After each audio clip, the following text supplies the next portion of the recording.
নতুন বউর হাতে পরোটা খাবো আজ। নতুন বউর হাতের পরোটা দেখে সবার চোখ কপালে উঠে গেল। ভাবছেন কার কথা বলছি? আমার কথা।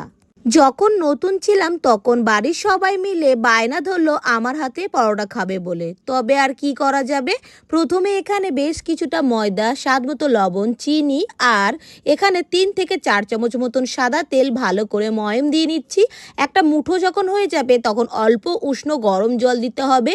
অল্প অল্প করে জল দিয়ে সুন্দর করে একটা ডো রেডি করে নেবো। আর এই গরম জল দিয়ে মাখলে পরোটাগুলো একদম সফট হয়ে থাকে। এবার ওপর দিয়ে আমি সাদা তেল দিয়ে মেখে এটা রেখে দিলাম, মানে ঢাকা দিয়ে রেখে দিলাম 10 থেকে 15 মিনিটের মতন। এইদিকে বাটারটাকে ভালো করে গলিয়ে নিয়েছিলাম আর এখানে 2 থেকে 3 চামচ মতন কর্নফ্লাওয়ার এর মধ্যে মিশিয়ে নিচ্ছি।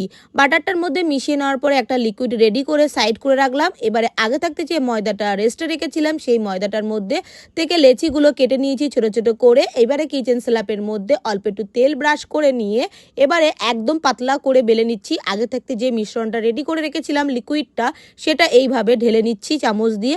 সুন্দর করে চারিদিকে এরকমভাবে আমি লাগিয়ে নিচ্ছি, তারপরে আবারও ফোল্ড করে নিচ্ছি। এখানেও আমি বারে বারে দেখো আমি এইভাবে লাগিয়ে নিচ্ছি, ওই পিঠটাও করে নিয়েছিলাম। এবার এরকম চারকোনাভাবে ভাঁজ করে রেখে দেবো এটাকে 15 মিনিটের মতন। 15 মিনিট ঢাকা দেওয়ার পর আবারও ফিরে আসছি। তারপরে এবারে বেলে নিতে হবে। আবারও দেখো কিচেন স্ল্যাবটার মধ্যে একদম পাতলা করে বেলে নিতে হচ্ছে। এবারে পাতলা যত করবে খেতে এটা আরও বেশি ভালো লাগবে। এবারে এটা বেলনির দ্বারা এইভাবে তুলে নিতে হবে। দেখো গ্যাসের উপরে আমি একটা তাওয়া বসিয়ে নিয়েছি আর বাটার দিয়ে আমি এটাকে ভেজে নিচ্ছি। তোমরা চাইলে এখানে সাদা তেল দিয়েও ভেজে নিতে পারো। আর এত নরম হয়েছে পরোটাগুলো, হাতের মধ্যে একদম মুঠো হয়ে যাচ্ছে রুমালের মতন। কেমন লাগলো জানি।